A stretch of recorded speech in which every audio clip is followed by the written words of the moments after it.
Hi, நான் தான் உங்கள் தேவி பேசுகிறேன். நேற்று என் கல்யாணத்தை சொன்னேன், இப்போ சொல்ல கேட்டேன்.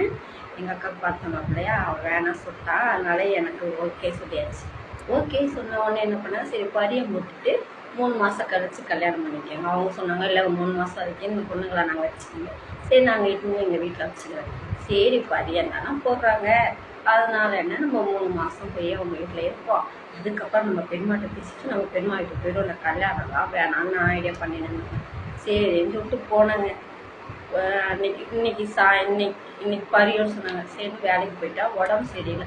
வந்து நாங்கள் தங்கியிருக்கவங்கிட்ட திண்ணையில் வந்து படுத்துன்னு இருந்தாங்க. நாங்கள் வந்து எங்கள் மாமியார் வந்து இனிமேல்மா உனக்கு வளையல் வாங்கணும், வளையல் போடணும் வாங்கிட்டு போனாங்க. சரி பரியத்துக்கு சரி கூட்டின்னு வந்தாங்க. கூட்டின்னு வந்து அலங்காரம்லாம் பண்ணாங்க.